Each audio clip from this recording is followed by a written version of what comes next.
Deputy, could we get your first and last name and your rank? Sergeant Zach Cox with the Clay County Sheriff's Office. How do you spell Zach? Z-A-C-H-C-O-X. Can you tell us how you knew Mr. Tuder? Sure. Sean was a personal friend of mine that I met through other friends that I went through the police academy with, and just an absolute stand-up guy, very well-liked throughout the community. Words can hardly describe how great of a guy he was. He was also served our U.S. military in the Army, so just a great, outstanding guy. Is there a memory that stands out to you between the two of you? Just going out to dinner. Me and a couple friends, how I met Sean, we would go out to dinner some nights and just fellowship and just talk about the job and where we are in our careers and so forth. So. How did you hear about this yesterday? I was actually off duty, and I got a call from our dispatch center in here at the Sheriff's Office. They called me and asked me if I knew him, and I said yes, and then they told me the news, which is news you never want to receive.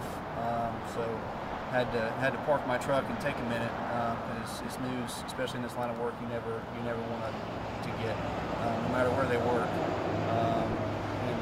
Actually, it's just some facts I wrote down for you all to notate. In 2018, it was 148 law enforcement deaths in the United States.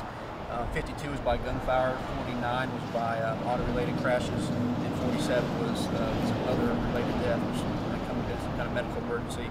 But just this year, in 2019, we have 8 law enforcement deaths, which is including Sean's. 4 by gunfire, 3 by auto-related crashes, and 1 by another related incident. But again, it's way too high. It's just, I would encourage everybody, if they don't do so already, to, if you have a smartphone, you can download the Officer Down Memorial page app, which will send a notification to your phone every time that an officer is killed in line of duty. And sometimes it doesn't get the media attention that it deserves. Yesterday most of the country was watching football, but I was thinking on the way here, everyone's worried about a football game, and we have an officer that died in line of duty, giving the ultimate sacrifice to protect his community, which is in Mobile, Alabama. So I would just encourage everybody to download that app. It's free, and every notification you get is in the United States is nationwide. And you get a notification anytime there's an officer that has died in line of duty, and just keep their family members in your prayers. It sounds like he was serving a warrant, and you deal with that type of stuff all the time, I'm sure. Does this just remind you how dangerous it can be at any turn? Correct, absolutely. Every day that we pull out of our driveway and leave our families is dangerous. We put on this uniform and put on this badge, leaving our families to go protect other families that we don't even know. So every day that we go out and put on this uniform and serve the community, we're taking that chance, and we know it. This job is a calling. It's not something that you just sign up for and say, this is something I think I want to do. You don't have to think you want to do it. You know you want to do it, and it's for everyone has their own reasons. But absolutely, this job is dangerous. We understand that, but it's a sacrifice that we're willing to give at the extent of our lives, just like Sean. And it's something that we live with every day. As someone who wears a uniform, what are those numbers? The numbers that you read off, what is that like for you to know that so many people who are doing the same thing you're doing died just last year? Well, it's devastating. And that's nationwide. That's why I have the app on my phone, is because I want to get a notification every time that something unfortunate and traumatic happens, so I can remember to pray for the families and keep that law enforcement agency in my thoughts and prayers. But it's just it's traumatic. Every year they have the National Law Enforcement Officer Memorial, which is in Washington, D.C. that's coming up May. And I'll actually be attending that memorial for Deputy Ben Zerbel that got killed in line of duty here last year. But it's an experience that you will not be sorry that you attended. It's an experience you'll never forget. It's not a good reason why we're going up there, but it's an awesome way to remember all the officers that died in the line of duty, even though I might have not known them. But we all, in a sense, wear the same badge, same uniform, and we all do the job together. You didn't hear on the app, did you? I did not hear on the app, no. A dispatcher in our communication center called me personally and let me know. And that must have been tough when you got that call. Yes, it was very tough. As I said, I was driving home from dinner from St. Augustine and had to put my truck in park for a minute and take a couple deep breaths. And of course, I started making phone calls because I wasn't sure if it was announced yet or if the other friends that was mutual friends with how I met Sean knew. So I automatically started making phone calls, which is not how I wanted to give the message. I wanted to be there with them, but one of my close friends was out of town, and that's kind of the quickest way to get the word out, unfortunately. But it's just time you kind of want to give it in person, but when you have to give it over the phone, it's what you have to do. Does he have any children? I do not believe so. He's married?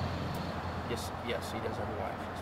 And to clarify, I'm sorry, you say one more time how you guys got to know each other. Just through mutual friends. I went through the police academy with some people that were friends with him, and then they introduced me to Sean.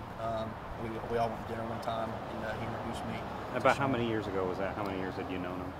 I would say about 5 years. 5 years? 5 to 6. Haven't spoken to him since he's been in Mobile or at Mobile. Have you heard from him at all in a while? Not in a while. I keep up with him on social media and stuff like that. But when he moved to Alabama, every now and then I keep up with him. But I haven't spoken to him in a while. Do you have any pictures together? I would have to look.